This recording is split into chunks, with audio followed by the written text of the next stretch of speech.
상상해 보십시오. 군중의 조소 속에 몰락한 이씨 가문의 수장이 마지막 세닛의 동전을 내놓습니다. 미치광이! 바보! 이 말들이 돌처럼 그의 등에 날아듭니다. 가족은 절망에 빠져 있고 채권자들은 비웃습니다. 그가 산 것은 독사들이 들끓는 저주받은 뱀산, 가장 가난한 자들조차 외면한 땅이었습니다. 원수들은 이미 남은 재산을 마음속으로 나누고 있었습니다. 그러나 아무도 몰랐습니다. 이 저주받은 땅이 나라 전체의 운명을 바꿀 비밀을 품고 있다는 것을. 조선시대의 왕실의 국고를 능가할 만큼 막대한 부를 쌓았던 전설적인 상인들에 대한 이야기는 언제나 사람들의 숨을 먹게 합니다. 역사 기록에는 인삼무역으로 거대한 재산을 일군 임상옥과 의주의 만상, 개성의 송상과 같은 이름들이 선명히 남아 있습니다.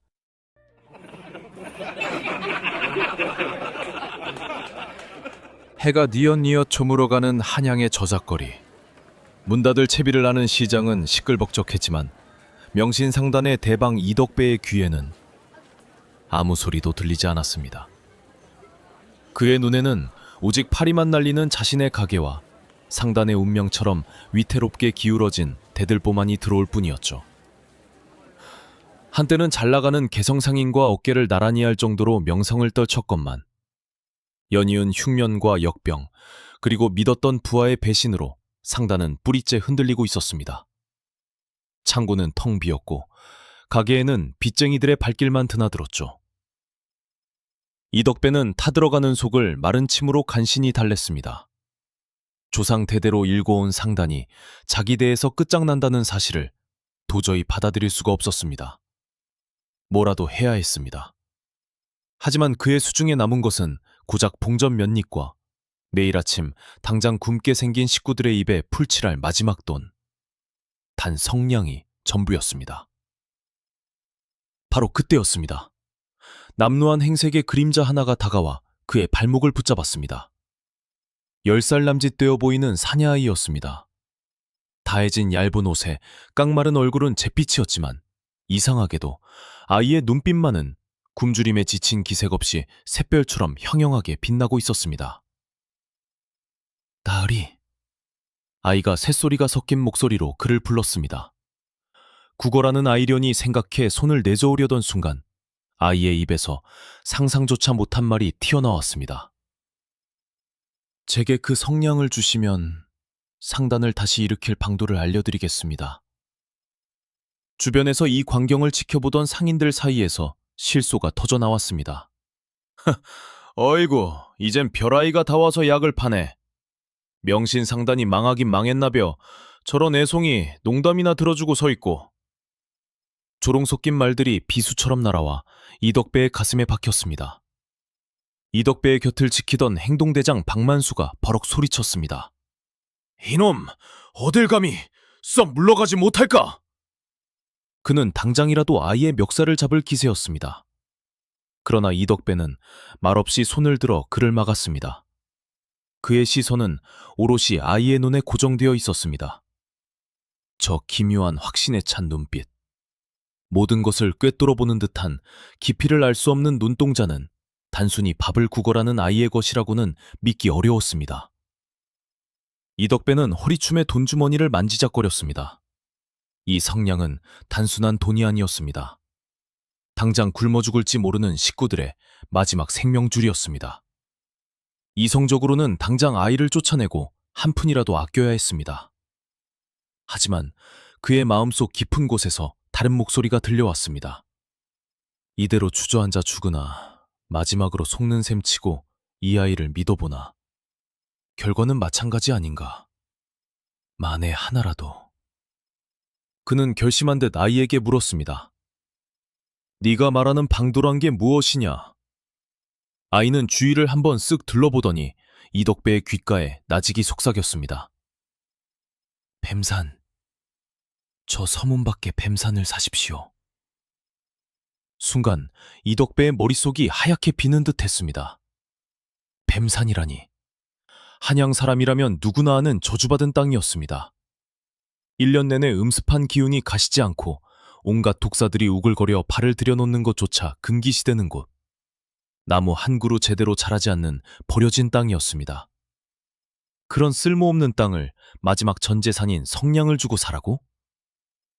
박만수가 기가 막힌다는 듯 소리쳤습니다. 배방, 정신 차리십시오. 저놈은 미친놈입니다. 저런 헛소리에 넘어가시면 안 됩니다. 주변 상인들도 고개를 저으며 이덕배를 한심하게 쳐다봤습니다. 모두가 그를 비웃고 있었지만 이덕배의 눈에는 오직 아이의 빛나는 눈동자만이 보였습니다. 그는 아이에게 마지막으로 물었습니다. 어찌하여 그 뱀산을 사야 하느냐? 이유를 말해보아라. 아이는 대답 대신 의미심장한 미소를 지으며 말했습니다. 뱀은 허물을 벗어야 더 크게 자라는 법입니다. 그리고 그 허물 아래 진짜 보물이 숨겨져 있지요. 대박나으리의 운명도 마찬가지입니다. 허물 아래 숨겨진 진짜 보물. 아이의 마지막 말은 이덕배의 뇌리에 깊숙이 박혔습니다. 이성적으로는 도저히 이해할 수 없는 일이었지만 절망의 늪에 빠져있던 그의 상인적 직감이 미친 듯이 소리치고 있었습니다. 이게 마지막 기회라고. 다음 날 아침 이덕배는 모두의 예상을 깨고 관하로 향했습니다. 그의 손에는 전재산 성냥이 들려 있었습니다. 뱀산의 소유권을 관리하던 관아 아저는 이덕배의 말을 듣고 제 귀를 의심했습니다. 아니 나으리, 지금 제정신이십니까? 그 쓸모없는 뱀산을 돈까지 주고 사시겠다니요? 그는 이덕배가 상단이 망한 추격에 실성이라도 한 게 아닌가 하는 눈으로 쳐다보았습니다. 땅 문서를 작성하는 내내 아전의 비웃음과 동정이 느껴졌지만 이덕배는 묵묵히 절차를 밟았습니다. 마침내 그의 손에 뱀산 두 글자가 선명한 땅 문서가 쥐어졌을 때 그는 허탈한 웃음을 지었습니다. 이제 그는 완벽한 빈털터리, 아니 저주받은 산의 주인이 되었으니 빈털터리보다 못했습니다. 소문은 날개 돋친 듯 퍼져나갔습니다.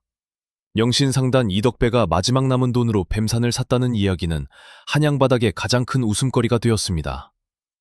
사람들은 그를 뱀산 대방이라 조롱하며 이제 명신상단은 끝났다고 수군거렸습니다. 가장 분노한 것은 박만수였습니다. 그는 이덕배의 집무실로 뛰어들어와 땅 문서를 내던지며 고함을 질렀습니다. 대방! 정녕 미치셨습니까? 어찌 이런 어리석은 결정을, 상단의 마지막 희망까지 이런 식으로 날려버리셔야 했습니까? 사실 박만수는 오래전부터 명신상단을 호시탐탐 노리고 있었습니다. 이덕배가 완전히 몰락하면 헐값에 상단을 집어삼킬 계획이었죠. 그런데 이덕배가 이런 말도 안 되는 기행을 벌이자 혹시 다른 꿍꿍이가 있는 건 아닌지 불안해진 것입니다. 이덕배는 아무 변명 없이 지친 눈으로 박만수를 바라볼 뿐이었습니다. 그의 침묵에 더욱 격분한 박만수는 이 상단은 이제 끝입니다. 더는 이런 미친 대박 밑에서 일할 수 없습니다. 라는 말을 남기고 상단을 떠나겠다 선언했고 그를 따르던 몇몇도 짐을 쌌습니다. 집으로 돌아오자 아내와 자식들은 굶주림과 불안에 떨고 있었습니다. 상단을 지키던 마지막 일꾼들마저 떠나고 거대했던 명신상단에는 이제 이덕배와 그의 가족, 그리고 그가 거두어들인 아이, 동이만이 덩그러니 남았습니다. 칠흑 같은 어둠 속에서 이덕배는 홀로 앉아 생각했습니다. 나는 과연 옳은 선택을 한 걸까? 후회가 파도처럼 밀려왔지만 그는 동이의 그 빛나던 눈동자를 애써 떠올렸습니다. 며칠 후 이덕배는 남은 2명의 충직한 일꾼과 동이를 데리고 뱀산으로 향했습니다. 산 초입부터 음습하고 축축한 공기가 그들을 짓눌렀습니다. 발밑에서는 마른 나뭇잎 소리 대신 기분 나쁜 슉슉 소리가 연이어 들려왔습니다. 크고 작은 뱀들이 길을 막고 나뭇가지 위에서는 시뻘건 혓바닥을 날름거리며 그들을 노려봤습니다. 일꾼들은 겁에 질려 안색이 새하얗게 변했습니다. 나으리, 도저히 더는 못 가겠습니다. 이러다 다들 뱀에 물려 죽겠습니다. 한 일꾼이 울먹였습니다. 이덕배 역시 등줄기에 식은땀이 흘렀지만 포기할 수는 없었습니다. 그때 앞장서 걷던 동이가 뒤를 돌아보며 말했습니다. 걱정 마십시오. 이 뱀들은 우리를 해치지 않습니다. 그저 자신들의 영역을 지키는 파수꾼일 뿐입니다. 신기하게도 동이는 뱀이 나타나지 않는 길을 용케 찾아 앞장섰습니다. 때로는 이름 모를 풀주부를 신발에 바르고 때로는 특정한 소리를 내 뱀들의 주의를 돌렸습니다. 마치 오랫동안 이 산에서 살아온 사람 같았죠. 동이는 길가의 풀과 나무를 가리키며 설명했습니다. 이것은 해독에 좋은 백선피이고 저것은 지혈에 쓰이는 초오입니다. 이 산에는 독사만 있는 게 아니라 그 독을 다스리는 약초도 함께 자라고 있습니다. 동이를 따라 산을 오르기를 반나절, 그들이 도착한 곳은 거대한 바위 절벽으로 둘러싸인 막다른 곳이었습니다. 모두가 절망하던 순간 동이가 망설임 없이 절벽의 넝쿨을 헤치자 사람 하나 겨우 지나갈 좁은 동굴 입구가 나타났습니다. 이 안으로 들어가야 합니다. 진짜 보물은 이 너머에 있습니다. 일행은 한 치 앞도 보이지 않는 동굴 안을 서로의 옷자락을 붙잡고 겨우 따라 나섰습니다. 얼마나 걸었을까? 동굴 끝에서 희미한 빛이 새어들어오기 시작했습니다. 마침내 동굴을 빠져나온 순간 이덕배와 일꾼들은 눈앞에 펼쳐진 광경에 할 말을 잃고 말았습니다. 그곳은 산의 음습한 분위기와는 전혀 다른 말 그대로 별천지였습니다. 사방이 절벽으로 둘러싸여 외부와는 완전히 차간된 아늑한 분지. 따스한 햇살 아래 온 계곡을 가득 메운 것은 바로 산삼이었습니다. 어른 팔뚝만한 수십 년 묵은 산삼부터 이제 막 싹을 틔운 어린 삶까지 그야말로 산삼밭이었습니다. 땅의 기운을 응축한 듯한 짙은 흙냄새와 산삼의 독특한 향기가 코끝을 찔렀습니다. 붉은 삼의 열매가 보석처럼 영롱하게 빛났고 그 주위를 굵직한 구렁이들이 마치 수호신처럼 조용히 기어다녔지만 전혀 위협적이지 않았습니다. 이럴 수가. 이덕배는 그 자리에 주저앉아 눈을 몇 번이고 비볐습니다. 일꾼들은 환호성을 지르며 서로를 부둥켜 안았습니다. 저주받은 땅, 뱀산의 심장부에 이토록 거대한 비밀이 숨겨져 있었던 것입니다. 고작 성냥에 그는 조선 전체를 사고도 남을 보물산을 손에 넣은 것이었습니다. 이덕배가 자신을 이곳으로 이끈 동의를 돌아보자 아이는 그저 옅은 미소를 띤 채 이 모든 것을 예상했다는 듯 고개를 끄덕였습니다. 마침내 거대한 비밀의 문을 연 이덕배와 명신상단. 과연 이들의 운명은 이대로 역전될 수 있을까요? 하지만 진짜 시련은 이제부터 시작될지도 모릅니다. 구독과 좋아요로 이 놀라운 이야기의 끝을 함께 해주세요. 뱀산의 비밀을 알게 된 이덕배는 신중하게 움직였습니다. 극소수의 믿을 만한 10만이들을 고용해 조심스럽게 산삼을 채취했고 개성상인과의 옛 연주를 통해 은밀하게 처분했습니다. 수십 년 묵은 최상급 산삼은 부르는 게 값이었고 상단의 금고는 눈 깜짝할 사이에 다시 차올랐습니다. 이덕배는 그 돈으로 빚을 갚고 상단을 재건했습니다. 떠났던 일꾼들이 돌아오고 뱀산 대방이라 조롱하던 상인들도 이제는 그의 눈치를 살폈습니다. 명신상단이 기적적으로 부활했다는 소문이 퍼졌지만 그 비결이 뱀산의 산삼이라는 사실은 철저히 비밀에 붙여졌습니다. 이덕배는 동이를 양자로 삼아 이동이라는 이름을 주고 곁에서 상단의 일을 가르쳤습니다. 하지만 세상에 영원한 비밀은 없는 법. 명신상단의 부활을 가장 배아프게 지켜보던 이는 바로 박만수였습니다. 자신의 계획이 수포로 돌아가자 분노에 휩싸인 그는 도대체 이덕배가 어디서 저런 막대한 자금을 구했는지 알아내기 위해 혈안이 되었습니다. 결국 박만수는 사람을 풀어 명신상단의 뒤를 캤고 마침내 뱀산에서 나오는 10만이들의 행적을 포착했습니다. 그는 직감했습니다. 그 저주받은 뱀산에 무언가 엄청난 비밀이 있다는 것을. 하지만 산을 지키는 뱀들 때문에 직접 잠입에는 번번이 실패하자 그의 마음속에 시커먼 독이 피어올랐습니다. 가질 수 없다면 부셔버리겠다. 얼마 지나지 않아 한양 도성에 끔찍한 역병이 돌기 시작했습니다. 원인 모를 고열과 온몸의 검은 반점, 피를 토하며 죽어가는 끔찍한 병에 의원들도 속수무책이었습니다. 도성은 순식간에 공포의 도가니로 변했습니다.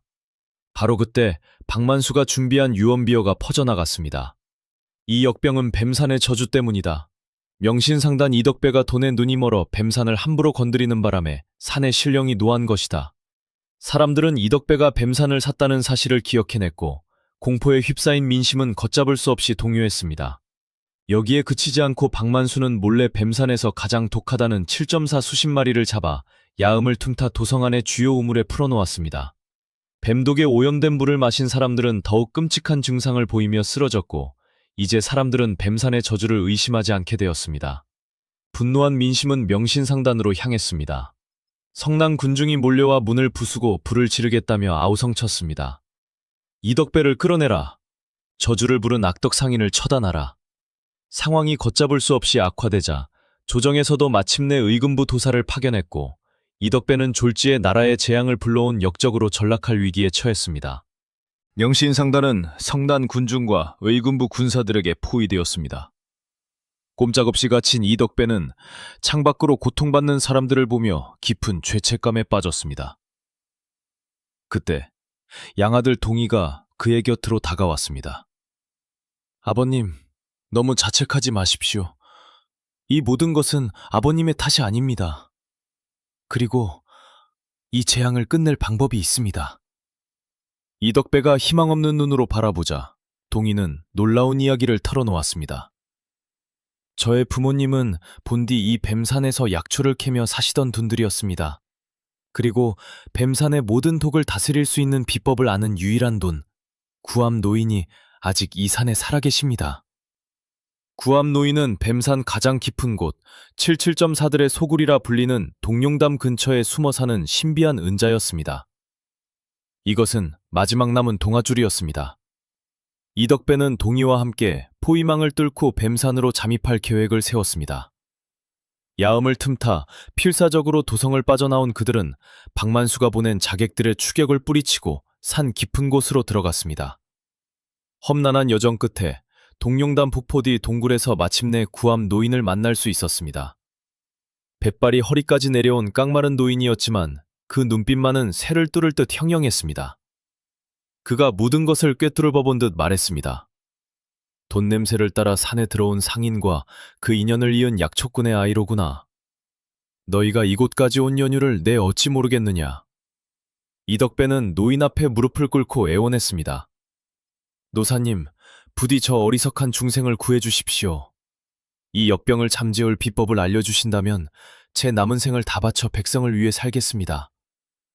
구암 노인은 한참 동안 이덕배의 눈을 응시하다 그의 진심을 읽고 말했습니다.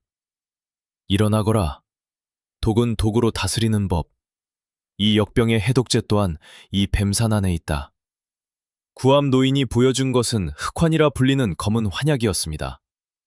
놀랍게도 그 주재료는 바로 역병의 원인이었던 7.4의 독이었습니다. 노인은 7.4의 독을 법제하여 독성을 제거하고 뱀산의 약초와 산삼을 더해 해독제를 만든 것이었습니다. 저주가 곧 구원이었던 셈입니다. 이 흑환을 가져가되 명심하거라. 이것은 돈으로 파는 물건이 아니다. 사람을 살리는 활인구이니 네가 진정 의로운 상인, 의상이 될 각오가 되어 있다면 산을 내려가거라. 이덕배는 흑환 수백 개와 제조법을 받아들고 다시 한양으로 향했습니다. 그의 손에 들린 것은 이제 단순한 해독제가 아니었습니다. 그것은 그의 새로운 운명이자 명신상단이 나아가야 할 길이었습니다. 흑관을 가지고 한양으로 돌아온 이덕배는 정면 돌파를 선택했습니다. 그는 의금부로가 자수하는 동시에 흑환을 보이며 역병을 치료할 수 있다고 주장했습니다. 반신반의하던 의금부 도사는 지푸라기라도 잡는 심정으로 죽어가는 죄수에게 흑환을 시험 삼아 먹였고 거짓말처럼 죄수가 정신을 차리는 기적이 일어났습니다. 소식은 즉시 임금에게 보고되었습니다. 임금은 이덕배를 불러 자초지종을 들었고 그의 기이한 이야기는 흑환의 놀라운 효능으로 증명되었습니다. 임금은 즉시 흑환을 대량 제조해 백성에게 무상으로 나누어 주도록 명하는 한편 박만수의 악행을 철저히 조사하라 어명을 내렸습니다. 흑환이 보급되자 도성을 뒤덮었던 죽음의 그림자는 서서히 걷혔습니다. 박만수의 죄 또한 명백히 드러나 능지처참의 극형에 처해졌습니다.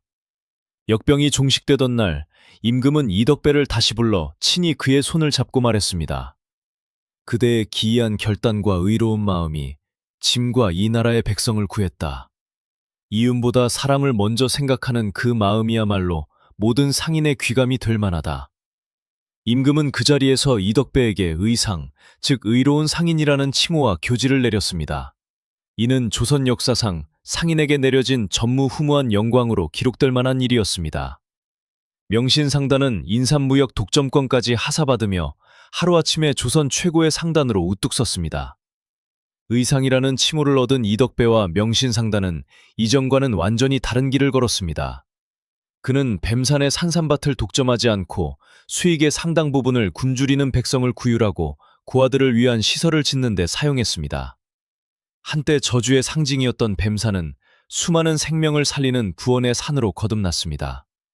영신상단은 단순히 물건을 파는 곳을 넘어 흉년이 들면 창고를 열어 쌀값을 안정시키는 등 백성의 삶을 돌보는 사회적 기업의 역할을 했습니다.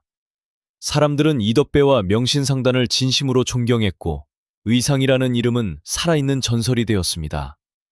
장터에서 상냥에 산 저주받은 뱀산, 모두가 미쳤다고 손가락질했던 한 상인의 기이한 결단이 결국 나라를 구하는 거대한 나비 효과를 불러온 이 전설 같은 이야기는 우리에게 묻습니다. 진정한 부와 성공의 의미란 무엇일까요? 이 이야기는 가장 위대한 보물은 종종 가장 깊은 두려움 뒤에 숨겨져 있으며 진정한 부는 소유가 아닌 나눔에 있음을 일깨워주고 있습니다. 오늘 이야기가 마음에 드셨다면 구독과 좋아요를 눌러주세요. 여러분의 작은 관심이 더 흥미롭고 의미 있는 이야기를 찾아 전하는 데 큰 힘이 됩니다. 다음에도 재미있는 이야기로 찾아뵙겠습니다.